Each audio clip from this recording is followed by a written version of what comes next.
ఈ ఇయర్ మొత్తం అంతా బీభత్సంగా ట్రెండింగ్ లో ఉన్నారు.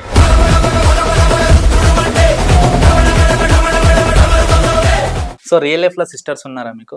సో బేసిక్లీ నాకు ఒక చెల్లి ఉండాలి.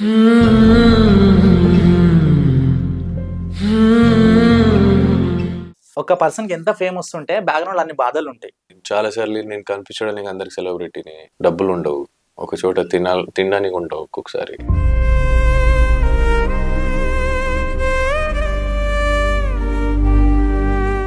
సో నిఖిల్ అన్న ఇంపార్టెన్స్ ఇవ్వాల్సి వస్తే ఫ్యామిలీకి ఇస్తాడా, డబ్బుకా, ఫ్రెండ్షిప్ కా, లవ్ కా? నాకు డబ్బులు అవసరం లేదు, నాకు ఇంకోటి ఇంపార్టెంట్. నేను ఒకటే అడుగుతున్నా, అమ్మ ప్రేమ గొప్పదా, అమ్మాయి ప్రేమ గొప్పదా? వైఫ్ అంటే అమ్మలాగా ప్రేమించే అమ్మాయిగా దొరకడం గొప్పది.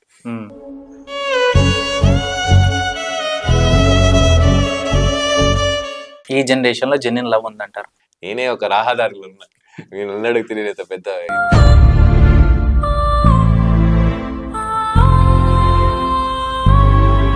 బాధ కూడా పోయి ఉండొచ్చు, లేదంటే కొన్ని సిచ్యుయేషన్స్ వల్ల విడిపోవాల్సి వస్తుంది.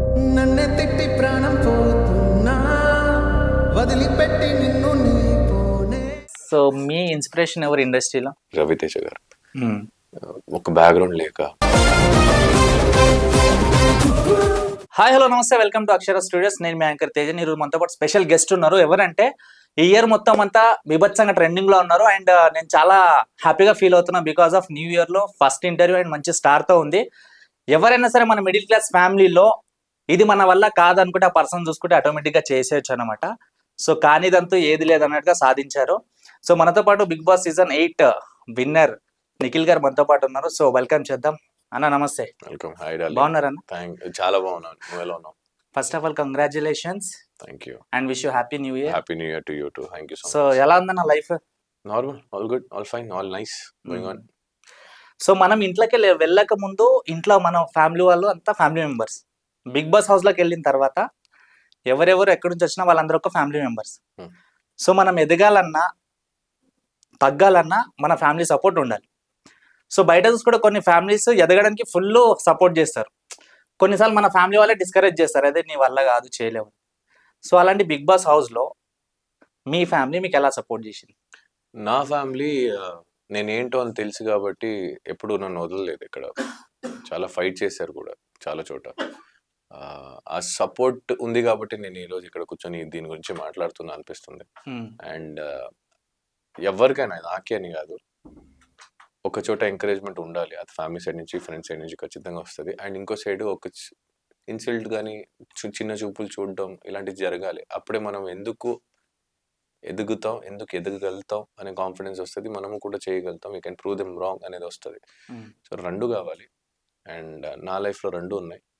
అండ్ నేను మోర్ ఇంపార్టెన్స్ నాతో ఉండి నన్ను చేయి పట్టుకొని నడిచే వాళ్ళ గురించి ఆలోచిస్తానే తప్ప నాకు కాలు పట్టుకొని లాగే వాళ్ళ గురించి కాదు. సో ఓకే సార్, ఇప్పుడు బిగ్ బాస్ లోకి వెళ్ళినప్పుడు ఫస్ట్ వీక్ లో అడుగు పెట్టినప్పుడు ఖచ్చితంగా ఎవరైనా విన్ అవ్వాలనే థాట్ తోనే వెళ్తారు. సో బిగ్ బాస్ మీరు ప్రీవియస్ లో చూసారా? నేను లేదు, అంటే కొన్ని ఎపిసోడ్స్ చూసేవాడిని. మన లాస్ట్ సీజన్ వేరే సీజన్ లో నా ఫ్రెండ్, నాకు తెలిసిన ఫ్రెండ్స్ లో ఉంటే వాళ్ళు కొన్ని మధ్యలో ఫ్రీ ఉన్నప్పుడు ఒక ఎపిసోడ్ అట్లా చూసేవాడిని. సో బిగ్ బాస్ లో మీరు ఫస్ట్ వీక్ లో ఎంట్రీ అయిన వెంటనే అక్కడ ఉన్న అట్మాస్ఫియర్ చూసి మీరు అనుకున్నారా నేను ఇన్ని వీక్స్ మాత్రమే ఉండగలను, లేకపోతే ఖచ్చితంగా విన్ అవ్వాలని? ఇట్లా చూసిన తర్వాత పెద్దగా ఏం ఉండవు ఉంది, వెళ్ళిపోతానులేమో. చాలా అందరూ ఆడాలి, గెలవాలని ఉన్నారు. నేను అక్కడ ఒకటే మనసులో పెట్టుకుంది ఏంటంటే, నా వరకు ఎంతవరకు ఆడగలుగుతాను, ఎంతవరకు ఉండగలుగుతాను అంతవరకు నేను ఆడతా, అంతవరకు ఉంటా. దాని తర్వాతది ఇంకా జనాల చేతిలో ఉంది అది అని నేను ఫిక్స్ చేసుకోవచ్చు అంతే. ఇంకా ఇవాళ రేపు సార్ సోషల్ మీడియా ప్రతి ఒక్కరి చేతిలో ఉంది. All type of social media ఫోన్లోనే ఉంది. సో మీరు చూస్తే సోషల్ మీడియాలో చాలా తక్కువ యాక్టివ్గా ఉంటారు బికాస్ ఆఫ్ మీరంతా ఫ్యామిలీ ఓరియంటెడ్ సీరియల్ కాబట్టి ఇంట్లో అమ్మాయిలు అక్కలు అందరూ గుర్తుపడతారు మిమ్మల్ని. జనరల్ ఇప్పుడున్న యూత్ రీల్స్ చేసిన వాళ్ళు ఏదన్నా కొంచెం మాస్ డైలాగ్ కొడితే తప్ప, తిడితే తప్ప అంత గుర్తుపట్టారు. సో మీరేంటంటే మొత్తం ఫ్యామిలీ ఓరియంటెడ్ వెళ్తున్నారు. అలాంటి బిగ్ బాస్లోకి మీరు వెళ్ళారు కదా, సో మీకు ఇంత హ్యూజ్ సపోర్ట్ వచ్చింది కదా, సో ఎలా సాధ్యమైందంటారు?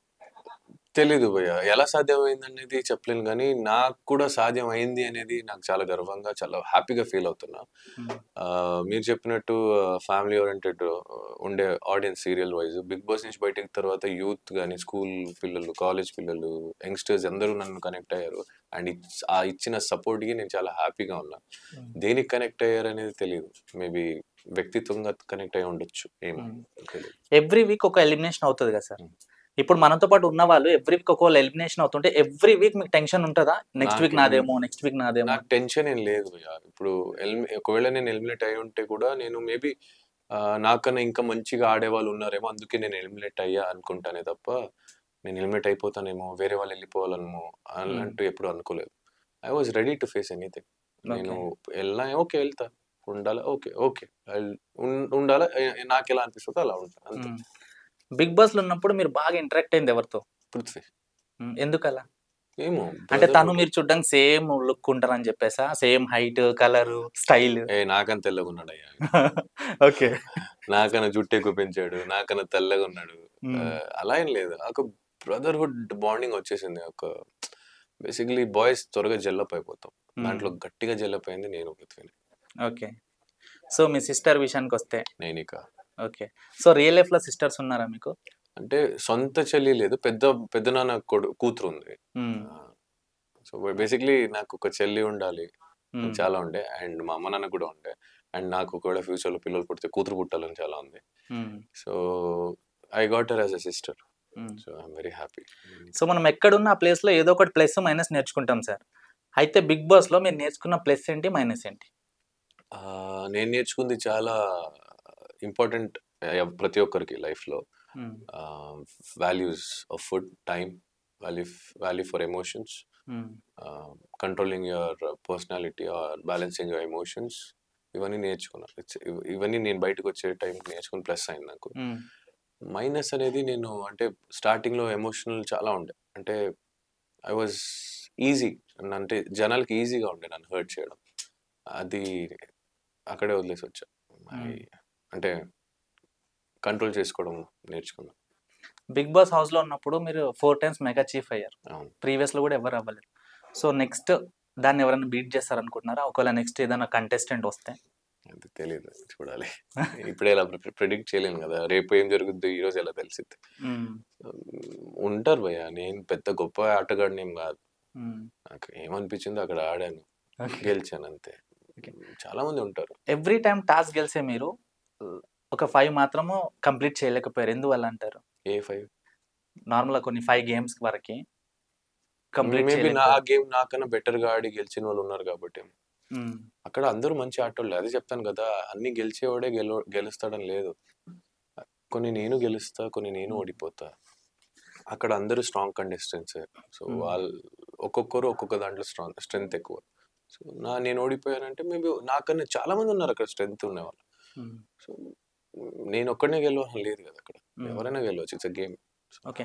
సో మనం ఫస్ట్ వీక్ వెళ్ళినప్పుడు మనం ఏదో ఒక వీక్ వెళ్ళిపోతాము అని అయితే మెంటల్గా ఫిక్స్ అయి ఉంటాం.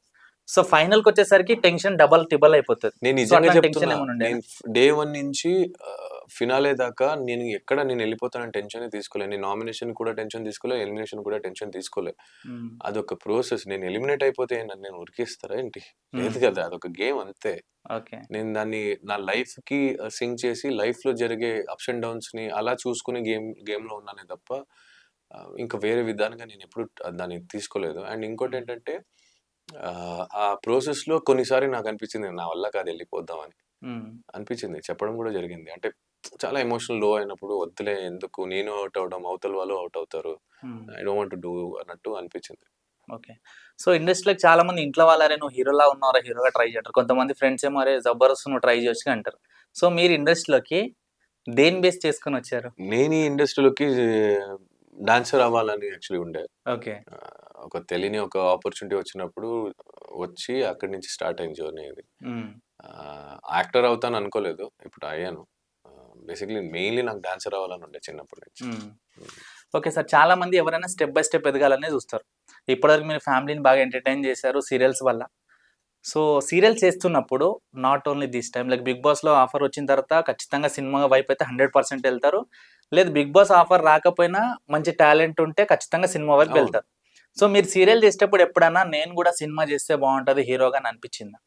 నాకు సినిమా చేయాలని ఉంది, ఇప్పుడు కూడా అనిపించింది కదా. ఆబ్వియస్లీ ఏ యాక్టర్ కైనా సినిమా చేయాలి భయ్య, అదొక డ్రీమ్ గోల్ గా ఉంటుంది. ఓకే. నేను సినిమాలో హీరోగా చేస్తాను, మంచి సినిమాలు కూడా ఇస్తాను ఫ్యూచర్ లో. I have got grace. నాకు చాలా ఆశ ఏంటంటే అల్లు అర్జున్ గారితో ఒక సినిమాలో విలన్ గా చేయాలి. ఓకే. నేను విలన్, ఆయన హీరో. సో అది నెరవేరితే ఇంకా సో మీ ఇన్స్పిరేషన్ ఎవరు ఇండస్ట్రీలో? అంటే కొంతమంది కొన్ని విధాలుగా నాకు ఇష్టం. ఇన్స్పిరేషన్ అంటే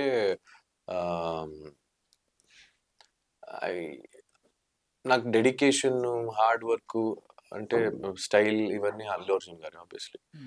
అండ్ ఏమీ లేని, బ్యాక్గ్రౌండ్ లేని వ్యక్తి బయటకు వచ్చి నించున్నారంటే దానికి ఇద్దరు ఇన్స్పిరేషన్ ఉన్నారు. ఒకటి చిరంజీవి గారు, ఒకటి రవితేజ గారు. ఒక బ్యాక్గ్రౌండ్ లేక, ఓకే. ఎవరిది ఇది లేక, ఒక మిడిల్ క్లాస్ నుంచి, లోవర్ మిడిల్ క్లాస్ నుంచి మనము సాధించుతాం, మనకు టాలెంట్ ఉంది, we can also be good actors, లేదా మన ఏ ఫీల్డ్ అయినా సరే సాధించవచ్చు అనే ఇన్స్పిరేషన్. నేను ఈ ఫీల్డ్లో ఉన్నాను కాబట్టి వీలే ఇండస్ట్రీ నుంచి. సో చాలా హ్యాపీ అనిపిస్తుంది. ఇప్పటి వరకు అల్లు అర్జున్ సార్ది ఎక్కువ చూసిన మూవీ అయితే మీరు ఎక్కువ సార్లు చూసింది? ఎక్కువసారి చూసింది పుష్ప ఒకటి, ఓకే. ఇద్దరు అమ్మాయిలతో ఒకటి, సూర్య, సన్ ఆఫ్ సూర్య, నా పేరు ఇండియా, నా పేరు సూర్య, నా పేరు సూర్య, నా ఇల్లు ఇండియా, సారీ. ఓకే. సో అదొకటి. ఇంకోటి రేసుగురం. ఓకే. ఎప్పుడైనా కలిసారా సార్ అల్లు అర్జున్ సార్కి? ఎందుకు? ఛాన్స్ ఇప్పుడు మాలాంటి కామన్ మ్యాన్స్ ఫ్యాన్స్ అంటే చాలా ఇబ్బందులు పడతారు. మీరు కూడా ఒక స్టారే కదా, ఈజీగా గెలవచ్చు నేను కదా. కూడా ఫ్యానే కదా ఆయనకి. ఆ, సో అదే నేను అవకాశానికి వెయిట్ చేస్తున్నా. కానీ ఖచ్చితంగా ఒక రోజు వెళ్ళి కలుస్తా బన్నీ అన్నని.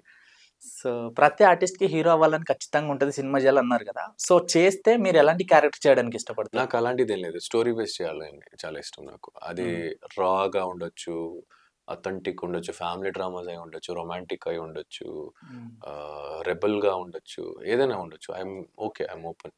నాకు మంచి స్టోరీ బేస్ చేయాలని ఉంది. ఒకవేళ నిఖిల్ అన్న యాక్టర్ అవ్వకపోయి ఉంటే ఏమైతుండే? డాన్సర్. డాన్సర్ కూడా అవ్వకపోయి ఉంటే ఏదో ఆఫీస్ లో పని చేసి ఉంటాను. ఓకే. డబుల్ కావాలి, కొంచెం ఫ్యామిలీ చూసుకోవాలి. ఇంకో విషయం సార్, ఒక పర్సన్కి ఎంత ఫేమ్ వస్తుంటే బ్యాక్గ్రౌండ్ అన్ని బాధలు ఉంటాయి, అన్ని విధాలుగా. మెంటల్ టెన్షన్ ఉంటుంది, ఫైనాన్షియల్ టెన్షన్ ఉంటుంది. మీరు యాజ్ ఒక స్టార్ అయినప్పుడు ఎప్పుడన్నా ఏదైనా విషయంలో ఇబ్బంది పడ్డారా, బాధపడ్డారా బాగా? ఉంటే భయ్య, నేనే చాలా సార్లు, అంటే వేరే వాళ్ళు ఎందుకు నాదే ఉన్నాయి చాలా సార్లు. నేను కనిపించడానికి అందరికి సెలబ్రిటీని, యాక్టర్ని, ఫేమ్ ఉంది, డబ్బులు ఉండవు, ఒక చోట తినడానికి ఉండవు. ఒక్కొక్కసారి ఎట్లా ఉంటాయంటే, ఒక చోటుకి వెళ్తే ఇప్పుడు ఒక ప్రొడ్యూసర్ ఫోన్ చేస్తారు, అక్కడికి వెళ్ళి నేను మాట్లాడాలి, ఓకే అయితే నాకు ఒక వర్క్ వస్తుంది అని ఉంటుంది. నా దగ్గర 1000 రూపాయలు ఉంటుంది. ఇప్పుడు అక్కడికి వెళ్ళడానికి పెట్రోల్ కొట్టించాలి, కొట్టిస్తే నాకు తినడానికి డబ్బులు ఉండవు. ఇలాంటి పరిస్థితులు కూడా ఫేస్ చేసుకుని వచ్చింది. బట్ ఇవన్నీ ఫేస్ చేసి వచ్చింది ఒక కాన్ఫిడెంట్, అంటే ఓవర్ కాన్ఫిడెంట్ కానీ, బల్బు కానీ, పొగరు కానీ అలాంటిది కాదు. మళ్ళీ మనం కష్టాలకు పడితే ఎట్లా బ్యాలెన్స్ చేయాలో అనేది నేర్చుకుంటాం. ఆల్రెడీ మనం అలాగే వచ్చాం కాబట్టి. సో ఇలాంటివి చాలా ఆర్టిస్టులకు ఉన్నాయి ఇలాంటి ప్రాబ్లమ్. సో నేను మీ విషయంలో చాలా పర్సనల్గా ఫీల్ అయ్యాను సీరియస్లీ. ఒకప్పుడు ఇక్కడ మనం అందరం కలిసిమెలిసి ఉన్నప్పుడు ఆంధ్ర తెలంగాణ వేరే వాళ్ళని గొడవ పడ్డారు. సో బయట కొంతమంది ఎలా స్ప్రెడ్ చేస్తారంటే, మీరు లోపల ఉన్న మీకు ఈ విషయం తెలియదు, నేను ఆ విషయం మీద రియాక్ట్ అయ్యాను కూడా. సో ఏంటంటే, తను కర్ణాటక అయినా కదా, తనకి ఎందుకు సపోర్ట్ చేస్తాం, మనం తెలుగు వాళ్ళకి సపోర్ట్ చేయాలి కదా అని. సో ఈ డిఫరెన్సెస్ ఎందుకు చూపిస్తారు, ఎందుకు మంచిగా ఉన్న మైండ్ డిస్టర్బ్ చేస్తారంటే? ఇది అందరూ చూపిరు పోయే, కొంతమంది వాళ్ళకి ఏంటి చెప్పడానికి మాటలు లేవు, చూపించడానికి ఒక టాపిక్ లేదంటే ఇలాంటివి తీస్తారు. పాపం వాళ్ళు మొత్తం సీజన్ సరిగా చూడలేదేమో. నైనిక కర్ణాటక బ్యాచ్ కాదు, నా చెల్లి అయింది. హరితేజ కర్ణాటక బ్యాచ్ కాదు, నాకు ఒక మంచి ఫ్రెండ్ అయింది. అవినాష్ నాకు కర్ణాటక బ్యాచ్ కాదు, నాకు ఒక మంచి బ్రదర్ ఆర్ ఫ్రెండ్ అయ్యాడు. రోహిణితో మంచి జర్నీ జరిగింది. గంగవ్వ కూడా కర్ణాటక కాదు, మంచి జర్నీ. అవ్వ అని పిలిస్తే ఆడ నన్ను బిడ్డ అని పిలుస్తుంది. అండ్ ఎలిమినేట్ అయిన తర్వాత బస్సులో కూడా ఎవరు గెలుస్తారంటే నా బిడ్డ నిఖిల్ గెలుస్తాడని పెట్టింది. కర్ణాటక కాదు కదా. ఎందుకు? అది ఎమోషన్స్. అది ఇప్పుడు నా పేరు నిఖిల్, అక్షరాలు మారుతాయి, స్థలాలు మారవచ్చు, కానీ మంచి మళ్ళీ పిలుపు ఒకటే. ఎన్ని అక్షరాలు మారినా నిఖిల్ అని పిలుస్తాను నేను. సో ఈ బ్యాచ్లు ఎందుకు తీశారు పాపం, వాళ్ళకి ఏం నొప్పో ఏంటో తెలియదు కానీ తీశారు. బట్ నాకు హ్యాపీ ఏంటంటే, ఎవరు కొంతమంది తీశారు కదా, వాళ్ళ నోరు అదే జనాలు మోగించారు. ఇక్కడ కర్ణాటక బ్యాచ్, తెలుగు బ్యాచ్, ఇంకో బ్యాచ్ లేదు, వీఆర్ ఇండియన్స్. ఎవరు నన్ను పాయింట్అవుట్ చేశారో వాళ్ళ నోరు, నన్ను ఇష్టపడే జనాలు ఓట్ చేసి నన్ను గెలిపించి ప్రూవ్ చేసుకున్నారు. వాళ్ళే నాకు బయట వచ్చేది అదే చెప్తాను కదా, బయట వచ్చిన తర్వాత షాక్ అయ్యి ఎంత ఫైట్ చేశారు నా కోసం అనేది చాలా హ్యాపీ అనిపించింది. నిఖిల్ అన్న అన్ని ప్రాబ్లమ్స్ ఫేస్ చేసుకుంటూ వచ్చాడు, చూసుకుంటూ వచ్చాడు. ఇప్పుడు ఒక మంచి స్టేజ్‌లో ఉన్నారు. సో, నిఖిల్ అన్న ఇంపార్టెన్స్ ఇవ్వాల్సొస్తే ఫ్యామిలీకి ఇస్తాడా? డబ్బుకా? ఫ్రెండ్‌షిప్‌కా? లవ్‌కా? ఈ 4 ఒకటే తీసుకోవాలా? హ్మ్. ఇంకోటి ఉండాలి టైం లేదా ఆప్షన్? ఎంతైనా టైం తీసుకోండి. టైం తీసుకోను కదా, టైంకి ఇంపార్టెన్స్ ఇస్తా. ఎందుకంటే ఫ్యామిలీ, హ్మ్. డబ్బులు important for the life, but it's not life. హ్మ్. సో నాకు ఎంతవరకు డబ్బులు కావాలో అంత ఉంటే నాకేం ప్రాబ్లం లేదు. ఫ్యామిలీ ఆబ్వియస్లీ నాకు 4 ఇంపార్టెంటే. ఎందుకంటే ఆ 4 లేకపోతే ఆ 4 లేదు లైఫ్లో, 4 ఉండాలి. హ్మ్. బట్ నాకు మెయిన్ ఇంపార్టెన్స్ ఇచ్చేది నాకు ఫ్రెండ్షిప్, ఫ్యామిలీ రిలేషన్షిప్స్. దానికి ఎమోషన్స్ వేసే నేను ఎక్కువ వాల్యూ ఇస్తా దాని మనీ. సో ఈ నలుగురిలో ఒకరిని తీసుకోవాలంటే కష్టమే. డబ్బులు తీసేయండి, ఆ 3 నేను తీసుకుంటా. కానీ ఈ మధ్య కాలంలో ప్రతి ఒక్కళ్ళు డబ్బుంటే ప్రతి ఒక్కళ్ళు మన దగ్గరికి వస్తారు. ఫ్రెండ్ అయినా, ఫ్యామిలీ అయినా, గర్ల్ ఫ్రెండ్ అయినా ఎవరైనా డబ్బే ఇంపార్టెంట్ అంటారు. సో, మీరు ఆ డబ్బుని ఇంపార్టెన్స్ ఇవ్వట్లేదు. ఎందుకంటారు అలా? కొంతమంది అనుకుంటారు, లేదనట్లేదు, అనుకుంటారు. హ్మ్. ఇప్పుడు నా దగ్గర డబ్బులు లేవు, నా దగ్గర ఫ్యామిలీ లేదు, నా దగ్గర కోట్ల రూపాయలు లేదు. ఎందుకు నన్ను జనాలు ఇష్టపడ్డారు? మళ్ళీ ఎందుకు నన్ను ఇష్టపడ్డారు? హ్మ్. అక్కడ అన్ని రకాల జనాలు ఉంటారు. 100 మంది 100 రకాలు ఉంటారు భయ్య. హ్మ్. సో వాళ్ళకి కావాల్సింది, వాళ్ళ ప్రయారిటీ ఏంటో, వాళ్ళకి ఏది ఇంపార్టెంటో లైఫ్లో అది తీసుకుంటారు. ఇప్పుడు మీకు డబ్బులు ఇంపార్టెంట్ అంటారు అనుకోండి, నాకు డబ్బులు అవసరం లేదు, నాకు ఇంకోటి ఇంపార్టెంట్ ఉంటుంది. హ్మ్. సో వాళ్ళకి ఏది ఇంపార్టెంటో వాళ్ళు తీసుకుంటారు. అలా అని వాళ్ళు తప్పని కాదు, నేను తప్పని కాదు. హ్మ్. వాళ్ళ ఇష్టం కాదు. సో, నేను మీదొక చాలా ఎమోషనల్ రీల్ చూశాను. నేను ఒకటే అడుగుతున్నా. అమ్మ ప్రేమ గొప్పదా? అమ్మాయి ప్రేమ గొప్పదా? అమ్మ ప్రేమ ఫస్ట్ గొప్పది. హ్మ్.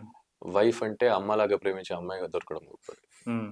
సో నాకు అమ్మాయిలంటేనే అమ్మ రూపంగా అనిపిస్తుంది. సో హ్మ్. అందుకే మీరు అబ్జర్వ్ చేస్తే చిన్న పాపకి ఒక బొమ్మ ఇస్తే అమ్మలాగా చూసుకుంటుంది ఆ బొమ్మని. హ్మ్. చెల్లి తమ్ముడిని అలాగే చూసుకుంటుంది, అమ్మ కొడుకుని చూసుకున్నట్టే. సో అమ్మ అనేది ఏ అమ్మాయికైనా ఆల్రెడీ ఇన్బిల్ట్ ఉంటుంది, అది కేరింగ్ కానీ కన్సర్న్ కానీ చూపించడం. బట్ ఒక అబ్బాయికి అమ్మ తర్వాతనే ఏదైనా.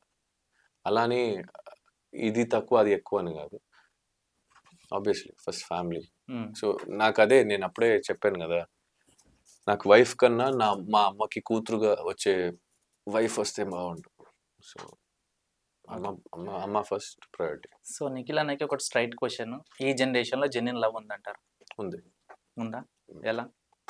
బట్ ప్రాబ్లం ఏంటంటే, meeting a right person on in a wrong time is a problem. అంటే మీరు ఒక మంచి వ్యక్తిని, మంచి కరెక్ట్ పర్సనాలిటీ వ్యక్తిని మీరు మీట్ అవుతారు, కానీ రాంగ్ సిచ్యువేషన్లో మీట్ అవుతారు. అది కూడా దెబ్బే. హ్మ్. జెన్యూన్ లవ్ ఉంది బస్, లేకపోయి ఉంటే చాలా జెన్యూన్ లవ్ ఉంది. బట్ ఏంటంటే కొంత ఎదవలు చేసేవాళ్ళు, లేదంటే మోసం చేసేవాళ్ళు, లేదంటే ఇంకేదో ఇష్యూస్ వల్ల జరిగే వల్ల అది అలా అనిపించదు. సఫర్ అనేది అందరికి జరుగుతుంది, నాకు జరుగుంటుంది, నీకు జరుగుంటాయి. చాలా మంది ఈ వీడియో చూసే వాళ్ళు కూడా బ్రేకప్స్, జెన్యూన్ లవ్ లేదేమో అనిపిస్తుంది. బట్ ఉంటది, హ్మ్. నిజంగా ఉంది. బట్ అది ఎలా తీయాలో అనేది నాకు తెలియదు. ఎందుకంటే నేనే ఒక రాహదారిలో ఉన్నా. నేను నన్ను అడిగితే నేనైతే పెద్ద ఇదేం లేదు, కానీ ఉంది. నన్ను అడిగితే there is genuine love still in this world. But lucky person get it. సరే. లవ్ చేసుకున్నోళ్ళు ఎవ్వరో ఒకళ్ళు ఖచ్చితంగా మోసపోవాల్సిందే ఇద్దరిలో. సో, మోసపోయిన వాళ్ళు ఆ లవ్ మైండ్‌లోకెళ్ళి బయటికి రావాలి. వాళ్ళకి వాళ్ళు మంచిగా స్టేజ్‌కెళ్ళాలంటే వాళ్ళు ఏం చేస్తే మూవ్ ఆన్ అయిపోతారు? మోసమే పోయి ఉంటారు అని చెప్పలేము, హ్మ్. బాధ కూడా పోయి ఉండొచ్చు, లేదంటే కొన్ని సిచ్యువేషన్స్ వల్ల విడిపోవాల్సి వస్తుంది. మోసమే అని నేను చెప్పలేను, హ్మ్. చెప్పను కూడా. డిపెండ్స్ ఆన్ అక్కడి నుంచి బాధ, అది వర్కౌట్ కాదు అన్నప్పుడు బయటకు రావాలంటే you have to make yourself strong, work on your career, hmm. Take care of your things. మీ లైఫ్లో ఏదేది ఇంపార్టెంటో దాన్ని భద్రతంగా జాగ్రత్తగా చూసుకొని ముందుకు తీసుకెళ్ళి మీరు ఒక స్థానం గెలవండి. బికాస్ ఇక్కడ అందరూ ఏదో ఒక ప్రూవ్ చేసుకోవడానికి పుట్టున్నారు. So do it. So, middle class family నుంచి వచ్చినోళ్ళకి కొన్ని డ్రీమ్స్ ఉంటాయి. నేను ఒక లెవెల్‌లోకి వెళ్ళినాక నేను ఫస్ట్ ఇది తీసుకోవాలి, ఇది తీసుకోవాలి, ఇలా చేయాలి, లైఫ్ ఇలా లీడ్ చేయాలని. సో, మీకు అలాంటి డ్రీమ్ ఏదైనా ఉందా? నేను ఫస్ట్ మా అమ్మ నాన్నకి ఇల్లు తీసుకోవాలని ఉంది. సో హ్మ్. అదే ఈ బిగ్ బాస్ హౌస్లో గెలిచిన ప్రైజ్ మనీ రాగానే ఫస్ట్ ఓకే. వాళ్ళకి ఎప్పుడైనా బిగ్ బాస్ హౌస్‌లో తిన్న ఫుడ్ తినేసి మీకు హెల్త్ ఏమైనా పాడైందా? చాలా మందికి అయింది భయ్యా. హ్మ్. మనమే కుక్ చేసుకుంటాం, హ్మ్. పొట్ట ఖరాబ్ అయింది, మళ్ళీ మెడికల్ రూమ్కి వెళ్ళి రెడీ అవుతాం, మళ్ళీ ఓకే. ఏదో అవుతుంది, ఇది జరుగుతానే మీకు ప్రాసెస్. వంటలొచ్చా? ఏది బా వండుతారు మీరు? నేను ఆల్మోస్ట్ అన్ని వండుతా. ఇప్పుడు జనరల్ గా మనం బయట వినే టాక్ ఏంటంటే మన వంట మనకే మంచిగా అనిపిస్తుంది, బయట వాళ్ళకి మంచిగా అనిపిస్తుంది. సో మీరు వండి పెట్టినప్పుడు మీతో పాటు ఉన్న అందరూ వాళ్ళు- ఇష్టపడ్డారు. నేను మటన్ ఫ్రై చేసినప్పుడు, సాంబార్ చేసినప్పుడు, చిక్కుడుకాయ ఫ్రై చేసినప్పుడు, ఇవన్నీ చేసినప్పుడు చాలా మంది చాలా ఇష్టపడి తిన్నారు. ఓకే, లాస్ట్ అండ్ ఫైనల్ ఒక 5 questions. Last and final 5 questions. 5 questions. So నిఖిలైనకి ఇష్టమైన ఫుడ్ ఏంది? చికెన్. ఇష్టమైన బండి? సింగిల్ సీటెడ్ బైక్ ఉంది నా దగ్గర, బాబర్. ఓకే, 4 వీలర్కి వస్తే? జీ క్లాస్ మర్సిడీస్ ఇష్టమైన కలర్? బ్లాక్. ఇష్టమైన heroine? Anushka Shetty, Samantha. First crush? స్కూల్లో. ఓకే, ఎప్పుడైనా సరే ఈ ప్లేస్ కి వెళ్ళి ఇట్లా ఎంజాయ్ చేయాలని ఏదైనా ప్లేస్ ఉందా మీకు? నాకు ఎంజాయ్ కన్నా నాకు ప్రశాంతంగా కూర్చోవాలంటే 2 ప్లేస్ ఇష్టం, బీచ్ అండ్ మౌంటైన్స్. ఓకే, చాలా గ్రీనరీ ఉంటుంది. So thank you so much Nikhil అన్న. మీరు ఇంకా నెక్స్ట్ మంచి ప్రాజెక్ట్స్ చేయాలి, థ్యాంక్ యూ. మంచి మంచి సినిమాలు చేయాలని చెప్పేసి మా తరఫున, మా మీడియా తరఫున కోరుకుంటున్నాం. Thank you so much. Thank all you the so best. Much.